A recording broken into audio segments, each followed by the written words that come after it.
Democrats saw their plan for retreat in Iraq vetoed by the president this week. But before they try and sell surrender to the American people again, we wanted everyone to see how their words about Iraq have evolved in the last few years. It's the evolution of hypocrisy and defeatism.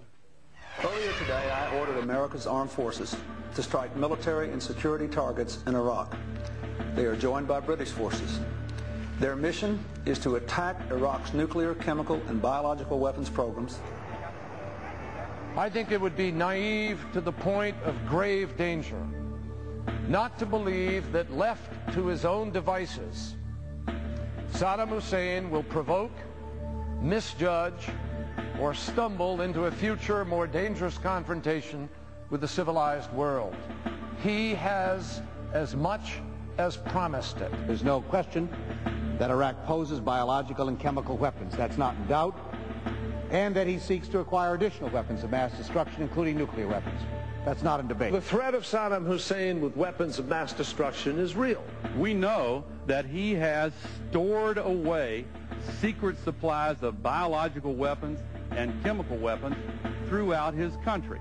There is no doubt that Saddam Hussein's regime is a serious danger, that he is a tyrant, and that his pursuit of lethal weapons of mass destruction cannot be tolerated. He must be disarmed. Iraq's search for weapons of mass destruction has proven impossible to completely deter, and we should assume that it will continue for as long as Saddam is in power. A brutal, oppressive dictator, guilty of personally murdering and condoning murder and torture, grotesque violence against women, execution of political opponents, a war criminal who used chemical weapons against another nation, and of course, as we know, against his own people, the Kurds. It is clear, however, that if left unchecked, Saddam increase his capacity to wage biological and chemical warfare and will keep trying to develop nuclear weapons. Any vote that might lead to war should be hard. But I cast it with conviction. Yes, I would have voted for the authority. I believe it was the right authority for a president to have.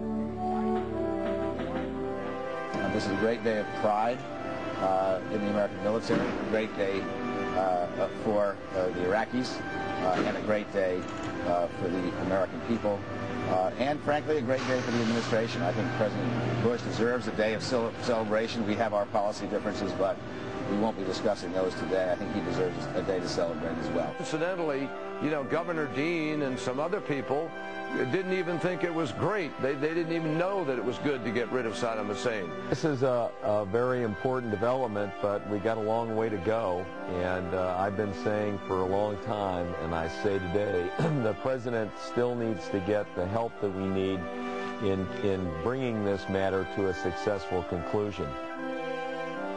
We go to war because of our national security interest. We don't go to war to start democracy in another country. The writing is on the wall, and it doesn't say mission accomplished. It says it's time to change course. You don't make up or find reasons to go to war after the fact. There was no firefight. There was no IED that killed these innocent people. Our troops overreacted because of the pressure on them, and they killed innocent civilians in cold blood. It's the wrong war in the wrong place at the wrong time. We don't have the votes to pass it. We couldn't even get the votes to pass a non-binding resolution 1 week ago. How the hell do you think we're going to get the votes to cut off the war? You want me to vote on that? How if you don't have the votes? I actually did vote for the $87 billion before I voted against it. If I had been president in October of 2002, I would have never asked for authority to divert our attention from Afghanistan to Iraq, and I certainly would never have started this war. I am a person who is committed to ending this war. It is a grotesque mistake. I believe, myself, that the Secretary of State, the Secretary of Defense,